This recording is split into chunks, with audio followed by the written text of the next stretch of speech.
Jadi gini, waktu nak kena itu kan rumah nak tuh lagi jadi rumah gadang kan. Jadi kakak nak yang dari Malang lagi ngumpul di rumah nak, kakak nak yang lagi di Bali lagi ngumpul di rumah nak gitu. My dad, everyone gitu. Jadi pas lagi pertama kali mulai ngerasa kok ini ya aneh ya demam gitu segala macam. Tapi kok demamnya aneh gitu.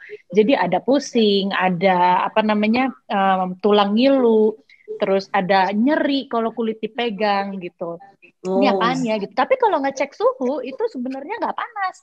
Jadi makanya nah sempet kayak enggak lah kayaknya nggak apa-apa gitu istirahatin aja gitu. Tapi ternyata setelah 3 hari terus udah gitu Ernest ternyata kena juga gitu. Terus kakakku kok yang lain juga kayak ada nggak enak gitu segala macem deh gitu. Dah akhirnya Ernest tuh mau manggung sebenarnya kayaknya kalau nggak salah di Kompas apa gimana ya pokoknya intinya mau manggung dia nggak jadi gara-gara kita di rumah punya antigen kan terus karena ngerasa nggak nyaman kayaknya ini ada yang aneh nih udah yuk kita cek dulu yuk gitu swab antigen sendiri gitu yang mandiri. Nah colokin nih Ernest bahkan ada kejadian komedi dulu gitu begitu nah colokin dia nah puter-puterin wacuh dia bersin kan wah kena ke semua badanku terus aku bercanda sama Ernest aku bilang suamiku ini kalau kamu positif, aku udah definitely positif nih. Wah, kita ketawa berdua kan. Terus ya gitu udah aku tetesin, aku pas lagi ke apa namanya ke alat tesnya itu, aku tetesin, beng langsung keluar hitam garisnya kenceng banget. Aku langsung yang astagfirullahaladzim. Itu my friends have always said, mereka pada bilang gini, ini alat antigen di rumah nih bohong kali ya. Maksudnya kita baik-baik aja apa ini dibikinnya kayak kesan kita baik-baik aja kali ya. Terus dia langsung bilang gini, guys, gue menjadi saksi bahwa pertama kali gue tahu COVID adalah dari alat itu di rumah gitu. Karena selama ini selalu tes dan selalu yang alatnya kan merah di atas aja, merah di atas. Nah begitu lagi ngetes sendiri di rumah itu hitamnya kenceng banget, baru lama-lama merah gitu kan.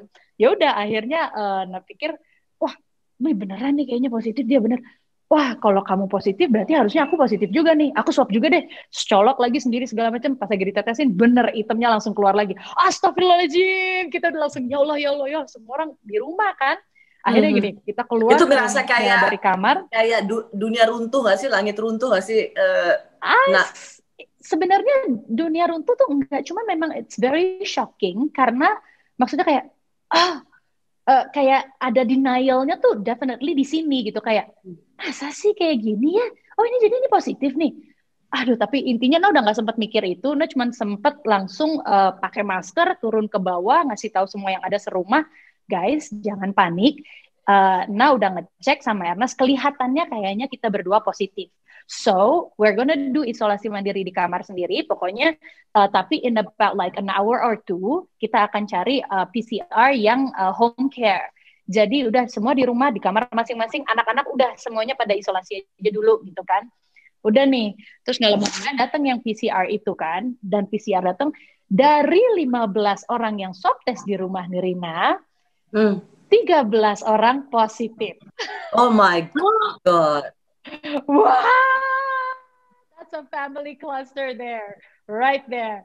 Jadi udah dari situ kita langsung yang, nah tuh langsung nih mikirin gitu kan, karena wah ini kalau misalnya kita kalau kita isolasi mandiri di rumah 15 12 13 orang kan kebanyakan nih gitu. Terusnya juga kepikiran karena satu komorbidnya adalah darah tinggi, yang satu lagi komorbidnya adalah asma. So gimana ya akhirnya udah ngelapor ke RT terus dirujukin ke puskesmas juga terus akhirnya udah deh I have no choice but to give you to put you guys in the hospital gitu karena you guys have comorbid kan. Terus akhirnya kakak-kakakku bilang gitu wah gue kalau misalnya isolasi mandiri maksudnya isolasi sesuai rujukan gue nggak bisa sendiri ya udah deh sekeluarga ya gitu. Alhamdulillah dapat di Wisma Atlet jadi dapat per keluarga gitu.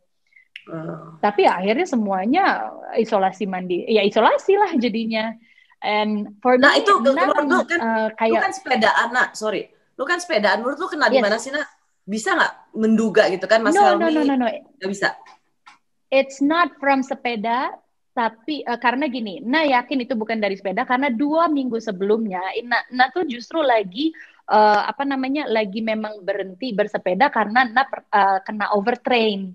Jadi I can assure you it's not from bicycle, tapi justru ngerasa kenanya karena kan Nah tuh memang sekarang lagi menyelesaikan sebuah kasus gitu kan, maksudnya kasus keluarga lah gitu. Jadi ada orang yang menipu tanah ibu, nah gitu kan.